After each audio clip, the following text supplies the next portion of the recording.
Good morning, welcome.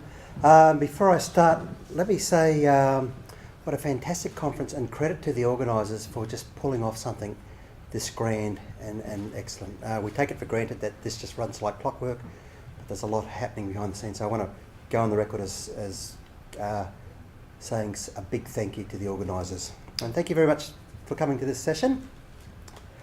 The use of guilt to silence the debate on Indigenous issues. Now, what am I going to talk about too?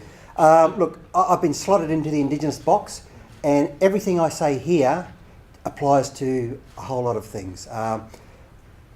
So, you know, if Indigenous issues is not your thing, just apply it to something else. So I'm just going to talk a little bit about Indigenous issues in this presentation. There's one here, what the heart can't accept. Very favourite expression of mine. Okay. I want you to think for a moment, how would you respond, or how do others want you to respond when the following is said to you? And I think you've probably all heard these before, and you may have even used them yourself.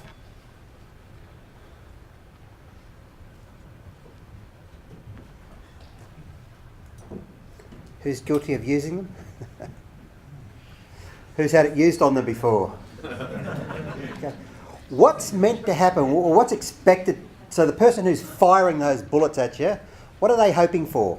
Shut up. You'll shut up, you'll back down, or you'll even apologise. Yeah, that's what they're hoping for. And a very basic law in psychology, behaviour rewarded is behaviour reinforced. So if you do shut up, if you do back down, if you do apologise, that's a reward for them, and they will continue to use those tactics. So just very quickly, when someone says, you know, I'm offended, or you've offended me, you haven't offended them. They've simply learnt to use offence as a weapon to shut you up. More about that shortly. If we have a look at the dynamics of relationships, a relationship where the context is, say, friendship, you have that dynamic there, friend, friend. Okay, pretty straightforward. So, you know, with customers, another one.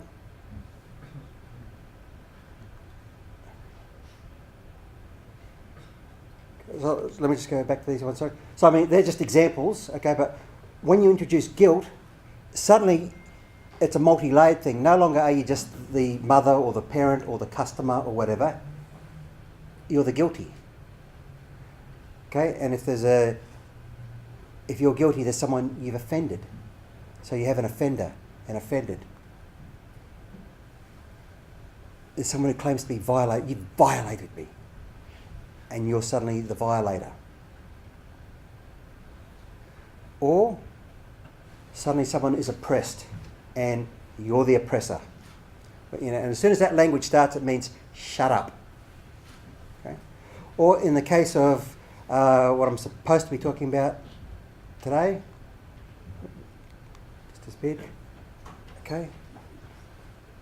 You suddenly have this, you're a racist, okay? And you're meant to feel guilty. No one wants to be labelled a racist. It sticks to you like glue. Okay? So the dynamics, so we can be good buddies. As soon as guilt is thrown in, that buddy relationship, that buddy status changes. You know, I suddenly become the abuser, the offender, and you become the innocent victim. And as we agreed upon earlier on, all those sorts of things are meant to shut you up, silence you. Okay. People will avoid hearing anything that is a threat to their sense of self-worth. They will stick their head in the sand, denial, quite a common one. Use threats to silence others, and that's great. If you're big and strong, you can do that. Or if you know you're the boss or the head of a family or whatever, you can do that as well. But what if you're weak? You don't have those sorts of things. How can you silence someone? You use guilt to silence them. Okay? A very powerful weapon of the weak people is to use guilt. And there is great power in adopting the role of victim, okay, which seems counterintuitive. We'd think the victim is the weak one, but I should just clarify too. When I talk about victims, because I get criticised for this, especially in Aboriginal affairs, there are what I call legitimate victims, and Jacinta Warren spoke about that yesterday.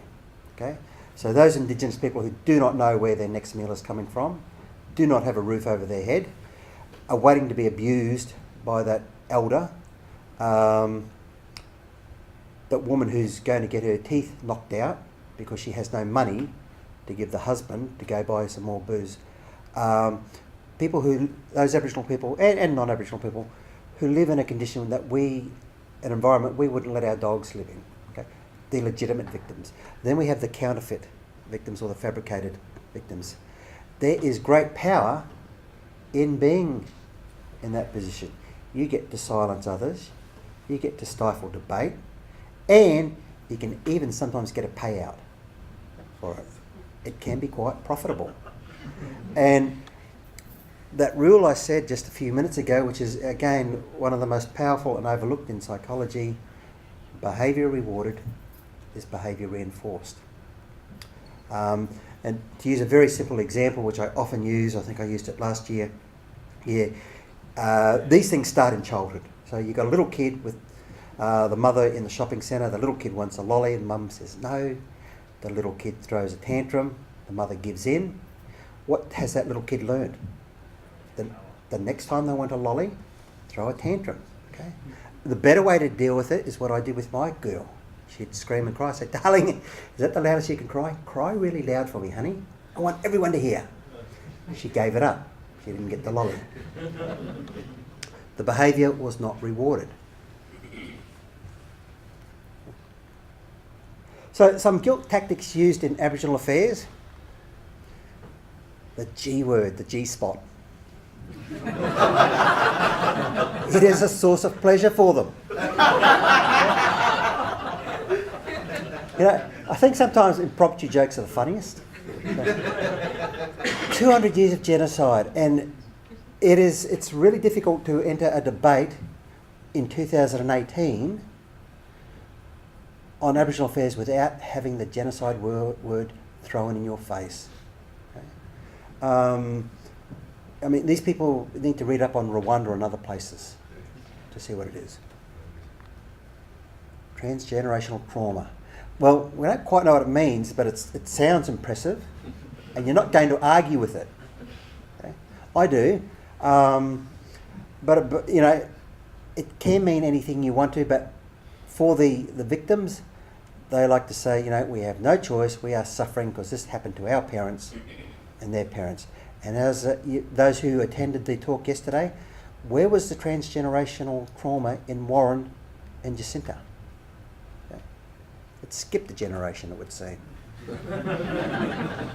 White splain, white privilege, white supremacy.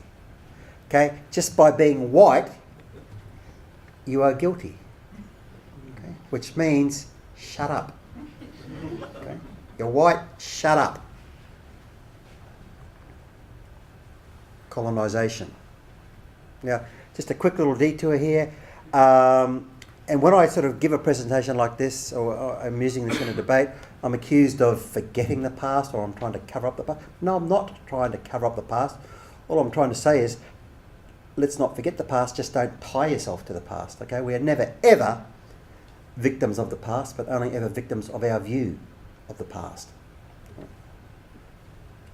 So I think they're the biggies. That one there. Just very quickly, an acknowledgement of country, welcome to country. That's fine if it's done in a genuine, sincere way, but when it's used to beat the white person over the head and they're reminded about their genocide and the sins of their father, it's an attempt to make you guilty, the audience guilty, and by default, them innocent. So guilt is used against others by the guilty again and again because it works in the short term. Okay? It will shut people up. It is a convenient weapon for the weak. Temporarily helps one avoid seeing what they can't afford to see. So coming back to Einstein's quote, The ears won't hear, or the eyes won't see what the heart cannot accept. And what are some of those things that they can't accept? For example, again, I sound like a broken record here, but for me in Indigenous affairs, the big issues are violence, child abuse, poverty, homelessness. Now, when you look at violence and child abuse, that is definitely something that the victim brigade, the Indigenous victim brigade, do not want to talk about. So they will shut you up. Helps alleviate one's own sense of guilt. Okay, so when I won't do it now, but other times when I've done presentations like this, when I have a big audience, usually with people say over 25, I'll explain why in a minute. I ask them, I say, can you just put up your hand for me if you've done something in your life that you feel very guilty about, you felt really guilty about? And 99% of hands go up. Okay? And the reason why I only do this for people over 25 is because if you're under 25, you haven't had a chance to screw up your life yet. After you've lived a while, you will have made some big mistakes. 99% of hands go up. And then I ask, put up your hand if you still feel today that you're just a bit uncomfortable, it's still niggling away at you, that thing you may have done many years ago. Again, 98% of hands go up. There's always a couple of saints in the room, but 98% of hands go up. So most people, carry some guilt or the fallout from that guilt. And one of the ways of dealing with that guilt is to try and make someone else feel guilty. Okay? If you're at school and you got caught smoking, it's not so bad if others got caught smoking as well. So if you were with some other guilty people. When others are guilty, it just helps us deal with our guilt a little better. Basically lets me off the hook. Okay? So if I'm the victim and you've caused it, I'm no longer responsible. I can't say I failed, I can just say, well, you caused me to fail. Okay? It's much better that, it's much better for the student to say, the lecturer had it in for me rather than, well, I didn't prepare enough for that exam. Okay? By making the other person guilty, you let off the hook. Okay? So, how do we manage these? And again, this is applicable not just to Indigenous affairs, although I have a bit of a focus here. How do you manage this when you're put in the guilt seat, when you're made to feel guilty? Follow your conscience, okay? If you have acted wrong, if you have said something out of line, and you apologise. If that's what you really want to do, apologise. But if you feel that what you've done is right or was right at the time, stick to your guns. So listen to your conscience, not their conscience. Respect their right to see things. Respect their right to see things differently to you. So they're entitled to have a different opinion. And this is usually the one I often use. You can make yourself as upset or as offended as you want. And I emphasise to the person, you're making yourself offended. I'm not causing the offence. You make yourself offended. Never justify your rights. As soon as you justify your rights, they are no longer your rights. Rights don't need to be justified. It's one thing to give information to someone. Why are you late? Oh, bus was late. That you're just giving information. But if you, this is what happened. As soon as you're having to justify yourself, you've just reinforced the notion of guilt in the dynamic there. So be sure of what your rights are. Stick to them. Don't justify them, because as soon as you justify them, you lose them. Don't play the us-them game. So particularly in Aboriginal affairs, don't see it as you're a white person voicing your opinion to a black person, but rather you're just an Australian having a conversation with another Australian. And a good mate of mine was telling me he does not care, it does not worry him that there are several thousand Indigenous kids in Australia who are abused and going to bed hungry. He said what does worry him is that there are several thousand Australian kids going to bed hungry and being abused. So do away with the us-them mentality and just look at it's just us. That's pretty much my presentation. Guilt, don't fall into the trap. Follow your conscience and let other people deal with their guilt. Thank you. How do you typically respond to people who tell you that you can't understand an issue or don't have a right to an opinion on an issue because of your sex, skin colour, sexuality, etc.? My personal short answer to that is, it's the obvious one, freedom of speech. period. Yeah, look, similar response. Respect their right to believe that, if they want. But I would also add to, and look, I agree, everyone should, like, when it just comes to Aboriginal issues, I always state Aboriginal affairs is everyone's business. Okay, but what I'm saying applies to other things.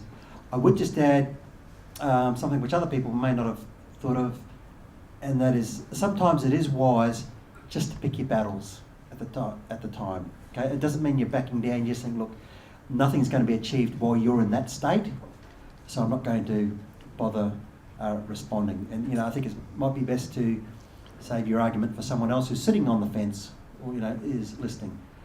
So again, I'm not suggesting you back down. You just make a decision. Is it really worth your energy and time for that particular occasion? I find often, someone, a white, again, just to use the Aboriginal one as an example, a white person will say something which I think is very sensible and logical, and they'll be screamed down, something like, says the white person. And I'll jump in and I'll say, well, actually this black fella tends to agree with them as well. And then you are even worse than the white person. So with those idiots, you can't convince them. Again, coming back to Einstein's quote, the ears will not hear what the heart can't accept. And just on that point, if the slanders and that which Jacinta, myself and Warren get regularly, if they were said by a white person, they would be in jail. But it's not considered racist.